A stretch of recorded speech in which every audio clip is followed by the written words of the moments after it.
Hello everyone, welcome back to my YouTube channel. तो बच्चों, आज की जो वीडियो है वो है होम साइंस के चैप्टर नंबर 2C के मल्टीपल चॉइस क्वेश्चन। इसके बाद मैंने 2 चैप्टर्स के और इसी वीडियो में डाले हैं, तो वीडियो में बने रहिएगा। और आपका पेपर होने वाले हैं, तो इसलिए बिना टाइम वेस्ट करें हम इसको पढ़ते हैं। Conforming to peer pressure can be. तो पीयर प्रेशर का जो एक पेयर के प्रेशर में, यानी अपनी फ्रेंड्स के प्रेशर में जो भी चेंजेस लाते हैं वो किस तरह के हो सकते हैं, पॉजिटिव निगेटिव या बोथ पॉजिटिव निगेटिव। तो इसका आंसर होता है C, both positive negative. Which type of parenting means that the parents are caring, loving, supportive towards child's efforts and accomplishment।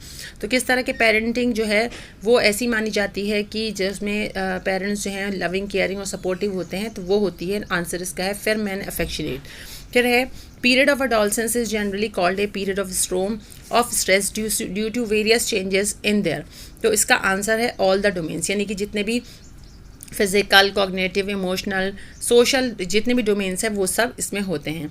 फिर है how can parents improve relationship with their adolescent childrens by. किस तरीके से parents जो हैं अपना relationship improve कर सकते हैं अपने एडोलसेंट बच्चों के साथ। तो इसका answer A, communicate frequently, and B, providing them opportunity. दोनों ही हैं, तो ये दोनों ही आंसर हैं, यानी कि answer C, both A and C. फिर it can be described as an individual subjective evaluation of their own worth. तो क्या चीज़ है जो सब्जेक्टिव डिस्क्राइब करती है इंडिविजुअल के सब्जेक्टिव इवैल्यूएशन, वो उसका आंसर है सेल्फ एस्टीम। फिर the anxiety to understand self is seen more इन।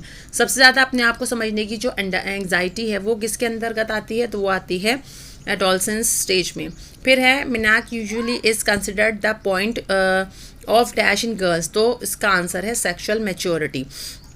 अब है मैचिंग। देखिए, मैं मैचिंग में आपको बताना चाहूँगी, इस बुक में जो मैचिंग का आंसर है वो गलत है।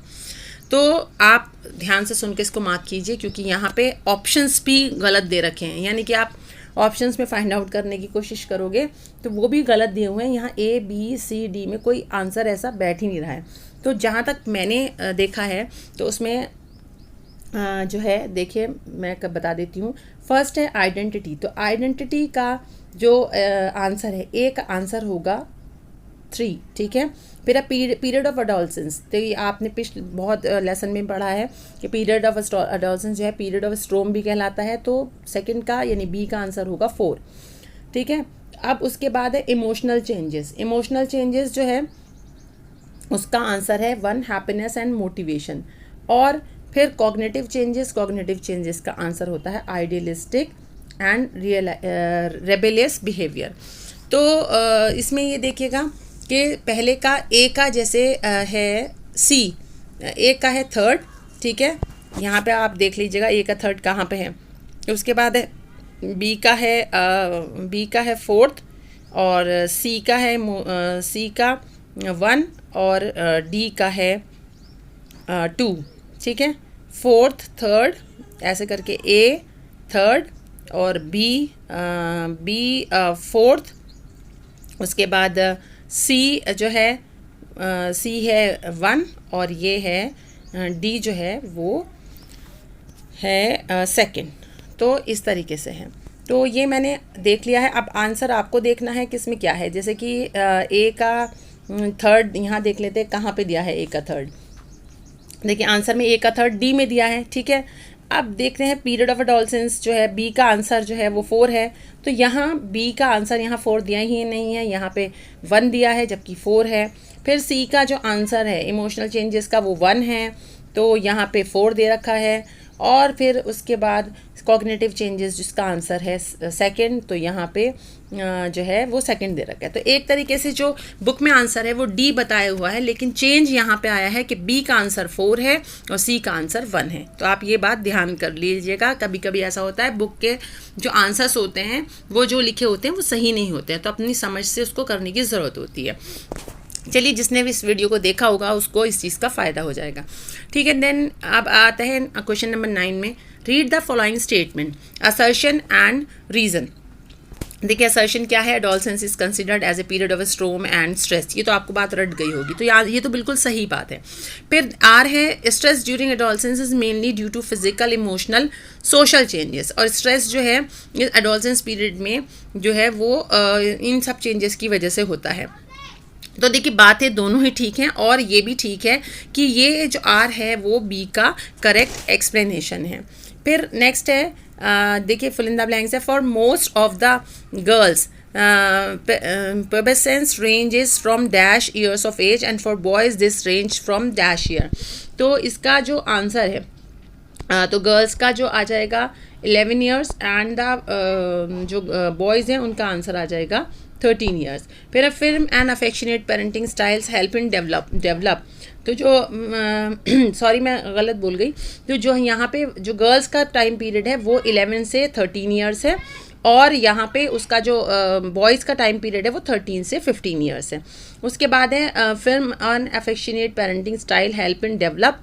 तो फिल्म एफेक्शनेट अगर स्टाइलिंग की पेरेंटिंग होगी तो वो बच्चे में क्या डेवलप करती है, इंडिपेंडेंस एंड सेल्फ रिलायंस। फिर है द सेल्फ और identity of a person is dash in nature. तो इसका आंसर देखिए आपको पेपर में भी मिल सकता है कि यहाँ पे जो हमने मैचिंग में किया था कि जो सेल्फ और आइडेंटिटी एक पर्सन की क्या है, मल्टी डायमेंशनल इन नेचर है। फिर उसके बाद है dash can be described as the idea one has of his abilities appearance and personality. तो क्या चीज़ है जो डिस्क्राइब करती है आइडिया ऑफ वन इसकी उसकी एबिलिटी अपीयरेंस एंड पर्सनैलिटी, तो वो है सेल्फ इमेज। फिर उसके बाद है a family atmosphere that promotes both dash and dash is important for the identity development of the adolescent. A family atmosphere जो है वो दैट प्रमोट्स जो प्रमोट करता है डैश एंड डैश, क्या प्रमोट करता है, इंडिविजुअलिटी एंड कनेक्टेडनेस जो है वो प्रमोट करता है एडोलसेंस में। चलिए फिर उसके बाद जो दूसरा आता है ऑब्जेक्टिव टाइप क्वेश्चन का, उसमें वो है लेसन, मैं आपको बताती हूँ उसका लेसन, नेक्स्ट लेसन है और जिसका नाम है फूड न्यूट्रिशन एंड फिटनेस। इसके ऑब्जेक्टिव टाइप क्वेश्चन है तो पहले है 1 gram of protein gives dash energy. तो 1 ग्राम ऑफ प्रोटीन जो है वो देती है, कितनी एनर्जी देती है। तो इसका जो आंसर है इसका आंसर देखते हैं इसमें आंसर में दे रखा है 4 calorie, 8 calorie, 9 calorie and 10 calorie. तो इसका जो आंसर है वो है 4 कैलोरी। फिर है 1 gram of fat gives dash of energy. 1 gram of fat कितनी एनर्जी देता है, तो आंसर है 9 calorie. And multi nutrition result when the intake of nutrient is. तो न्यूट्रिएंट्स की इनटेक मे बी या तो लेस होगी या फिर मे बी लेस और excess that the amount that is required by the body. फिर है is dash is an example of complete protein. तो कंप्लीट प्रोटीन का कौन सा एग्जाम्पल होता है, तो milk is an example of complete protein. Milk is a poor source of, milk is the poor source of. तो 5th इसका answer है आयरन। मिल्क में कोई आयरन नहीं होता, यानी कि इसमें ऐसा सोर्स नहीं है वो आयरन का। फिर है cereals should not give more than dash calories in the daily diet. तो डेली डाइट में सेरेल्स जो है कितने उससे ज़्यादा नहीं देने चाहिए, तो more than 75% calories in the daily diet. उसके बाद है carbohydrates like sugar and jaggery should not contribute more than dash %। तो उसका आंसर है इसका आंसर है बी 5।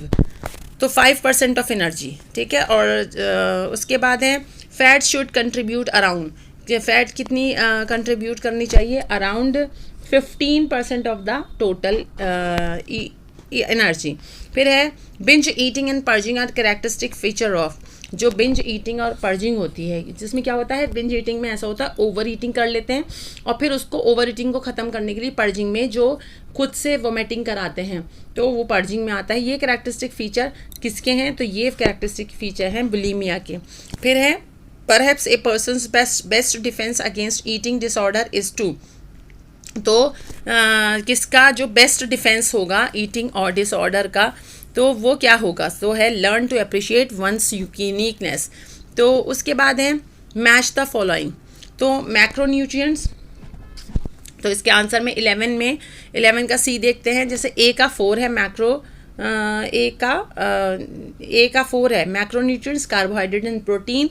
एंड बी का एनोरेक्सिया नर्वोसा, तो इसका आंसर है एनोरेक्सिया नर्वोसा का आंसर है इसका आंसर है मिनरल एंड विटामिन। और उसके बाद है बुलीमिया। बुलीमिया जो है उसका आंसर है, एक मिनट, 11 का सी है। तो पहले का है मैक्रोन्यूट्रिएंट्स का जो है वो मैक्रोन्यूट्रिएंट्स कार्बोहाइड्रेट्स एंड प्रोटीन हो गया। देन बी का आंसर है थर्ड, यानी कि एनोरेक्सिया नर्वोसा एडोलसेंस, और फिर सी का आंसर है सेकंड, यानी कि बुलीमिया का लेट एडोलसेंस या अर्ली एडोलसेंस, और माइक्रोन्यूट्रिएंट्स हो गए मिनरल एंड न्यूट्रिशन। तो ये थोड़ा ध्यान से देखना पड़ता है, थोड़ा कंफ्यूज हो जाते हैं, तो इसका आंसर सी है। Read the following statement, assertion and reason. Assertion में ये है कि macronutrients are required in large amount in the diet, और रीज़न है main functions of macronutrients to regulate different chemical process in the body. तो answer इसका C है, A is true but R is false. फिर a person suffering from dash vomit out excess food by purging.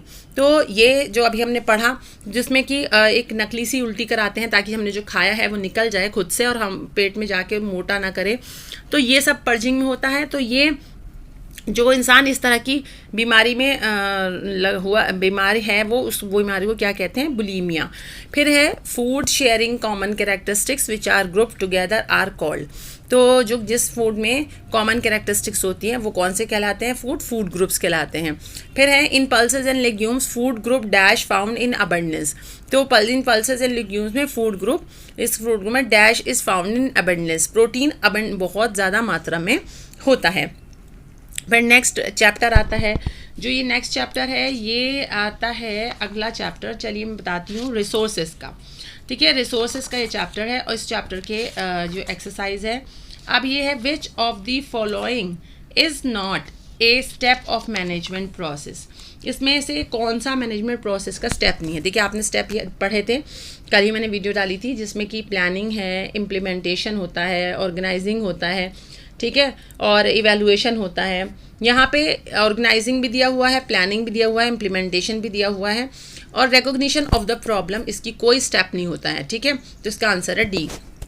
Which of the following is not a physical resource. अब physical resource कौन सा नहीं है, तो इसमें एक ऑप्शंस में जो है मनी, मटेरियल, गुड, प्रॉपर्टी और स्किल दिया हुआ है। तो आंसर इसका है स्किल। फिजिकल रिसोर्स का मतलब होता है जो आपका रिसोर्स मतलब फिजिकली दिखे, यहाँ स्किल जो है वो फिजिकल रिसोर्स नहीं है।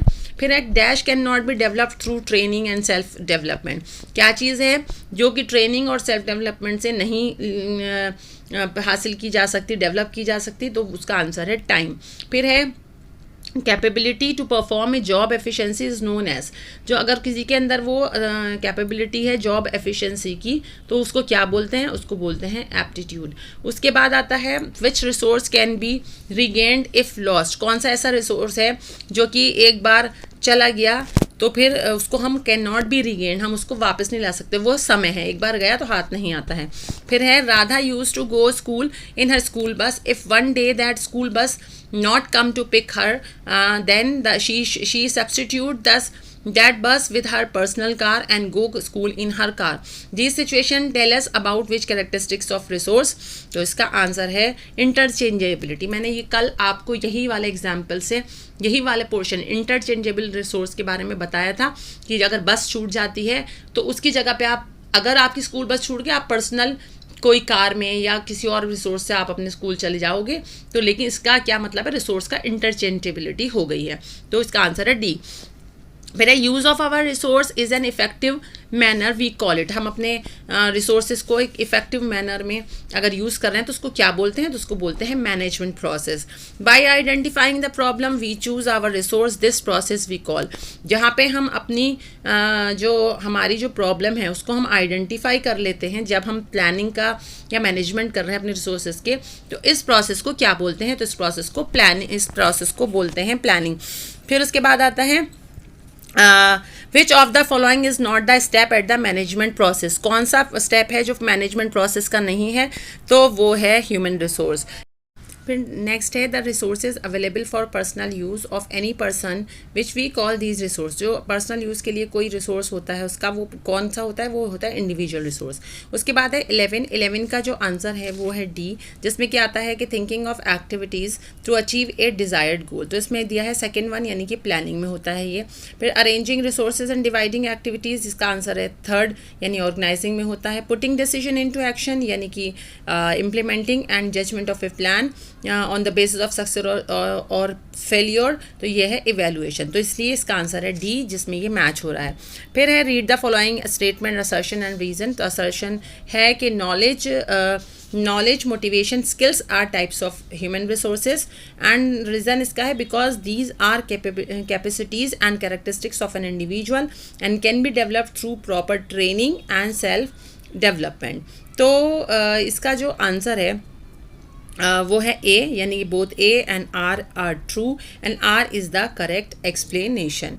फिर नेक्स्ट है 13, जिसमें कि है dash is the process in which we need to organise resources for achieving our goals. तो इसका आंसर है ऑर्गेनाइजिंग। ऑर्गेनाइज करें तो ऑर्गेनाइजिंग ही लिखा जाएगा। फिर है dash is the process in which we compare final result from the planned outcome. तो देखिए जब फाइनल रिजल्ट को हम देखते हैं तो उसको बोलते हैं evaluation.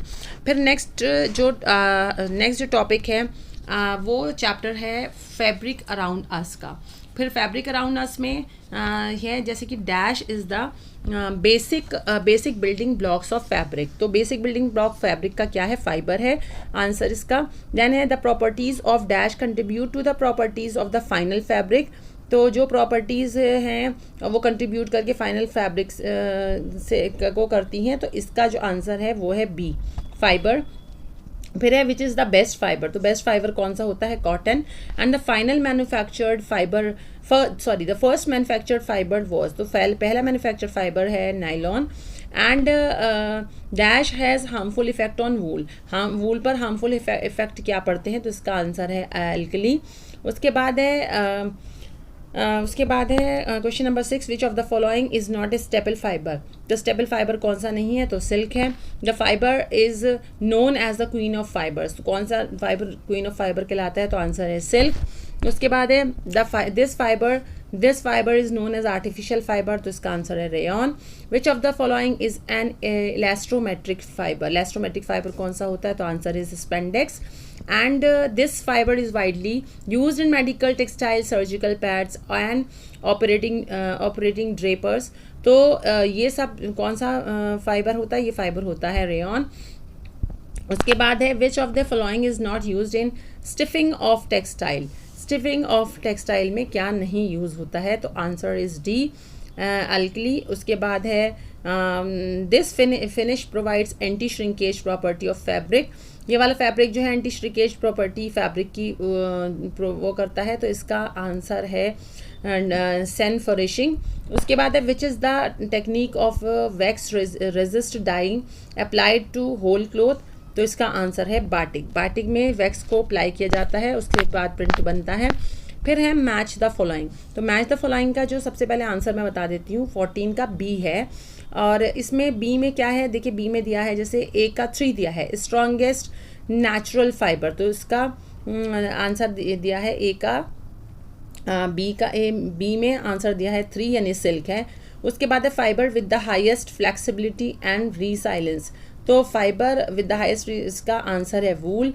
And alternative of cotton and silk. Cotton and silk का जो अल्टरनेटिव होता है वो क्या है, rayon. And weakest natural fibre कौन सा होता है, तो वीकेस्ट नेचुरल फाइबर है वूल।